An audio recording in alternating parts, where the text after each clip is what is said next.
My voice is getting a little hoarse because I've done like 10 takes. So I made this little bunny cake yesterday, and I had a few issues with my camera, so I wasn't able to get the whole entire thing. So I decided what I would do instead is I would share with you how I did this with the various tips, like what tips did I use, and then what kind of buttercream I used, and then show you how I piped it, but not actually on the cake. All right, so stay tuned. Okay, so starting off with the buttercream, I used my Italian meringue buttercream recipe, which is on my YouTube channel. Here's my cake. These are the tulips that I make using the Russian piping tip number 37. And if you want to find a good set of Russian piping tips, the basic set has 7 tips. That's all you really need to get started. In the description box below the video, I have my Amazon store where I put all my tools that I use. So you can just click on there and go and check out all the different things that I have on there. So I will also put a link because I have a really, really detailed tutorial on how to use the Russian piping tips. Then the next tip, okay, I'll share with you is number 352. 352 is a leaf tip, and that's how I made the green leaves here. And I also made the ruffle on the side using that tip. So for the bunny, I used a round tip. This actually is a Wilton number 12. I used this tip, which is very close in size, but it's not a Wilton. It's a number 27, and I have no idea with the brand of this. So you're safe to go with a Wilton 12 or maybe slightly smaller than that, at least for this particular bunny, because this is a really small bunny. I wanted to keep it really tiny and cute. And let's see, the bunny ears. The bunny ears and the bunny tail, I used the star tip. This is a 14. I think I used the 14 for the ears. And this is a 24. It's not a Wilton. I have no idea what brand that is, but a slightly larger one for the bunny tail.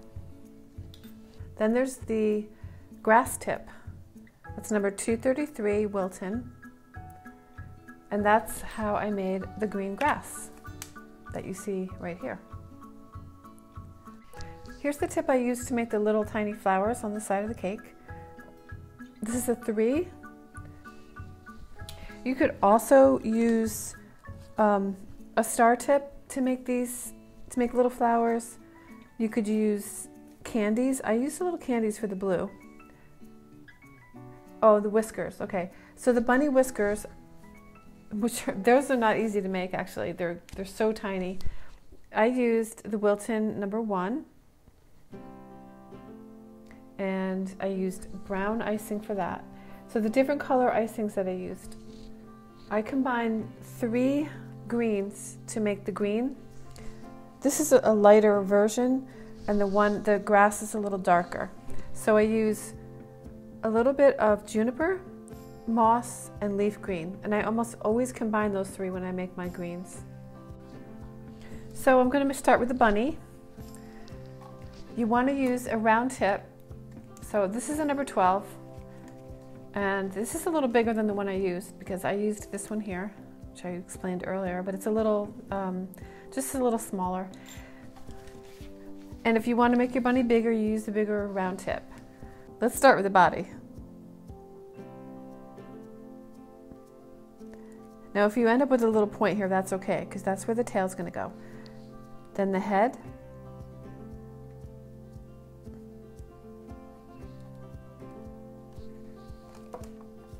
Now you can always just use your finger to smooth that out. And then the tail, I'm going to use my star.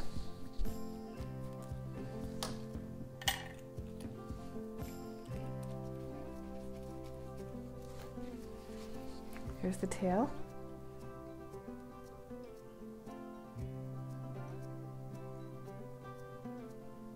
Kind of want to make it look a little rough.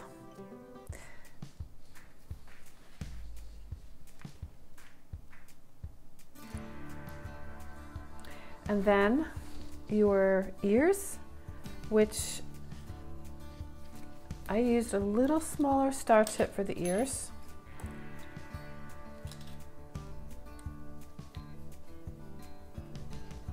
Number 14.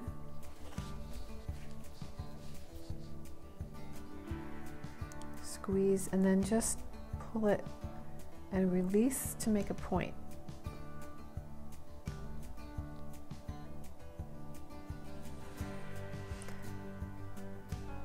If they don't come out right, you can try again and just pipe over it.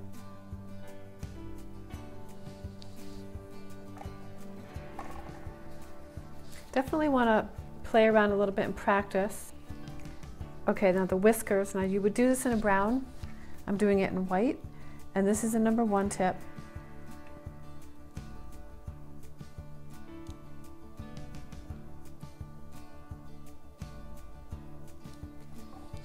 So when you do the whisker, you want to actually pull up a little bit so it stands away from the cake.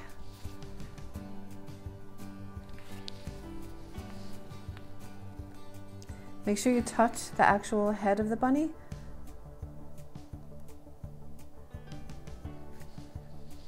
You could do 2 or 3. I did 3.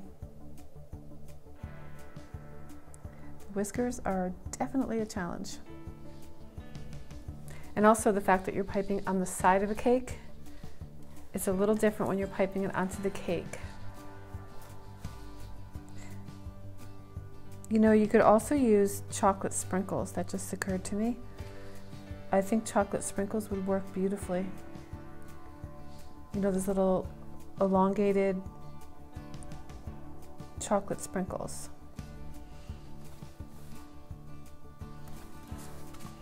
Well, you get the idea. So you want to play around and practice with that. What I find difficult with the number 1 is it's really hard to squeeze the buttercream out.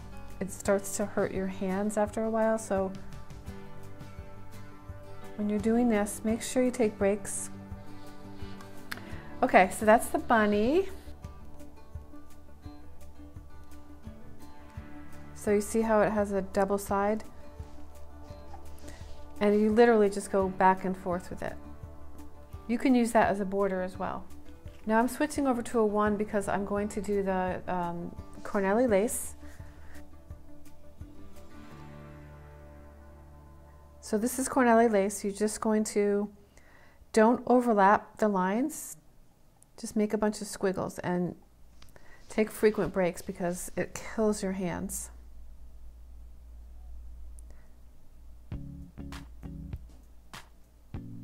Oh my God, I used to do wedding cakes like, whole wedding cakes like this. Okay, so that's the number 1. It's really, really hard on the hands. I'm gonna go ahead and switch it over so you can see the difference. Here it is with a bigger tip.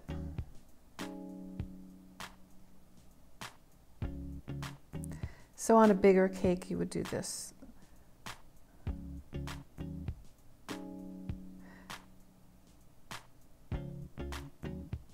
And basically that's all you do. My examples are not so good today. All right, so we got the bunny, we got the ruffle, we got the Cornelli lace. The grass is next.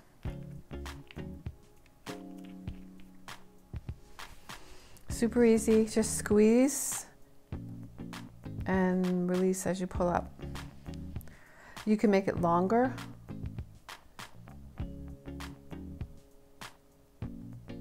You could pipe over if you're not happy with how it comes out. If it's too short and you want to make it longer, just pipe over it. It's pretty forgiving.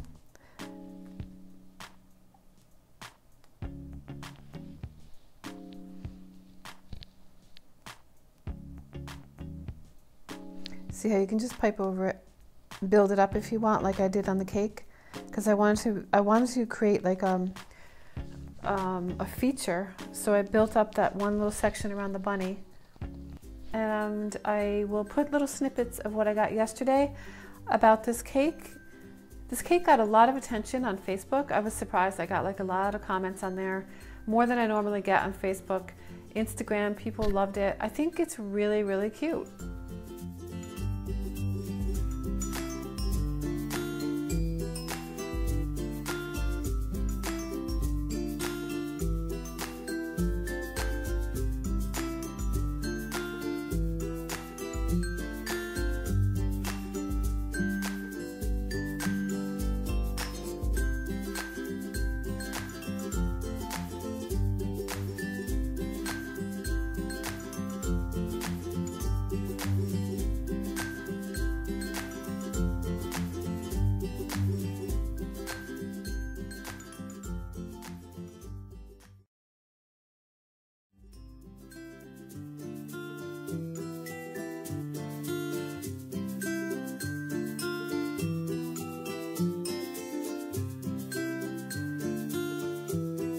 So I hope you like it, and I hope that helped, and I'll see you next week.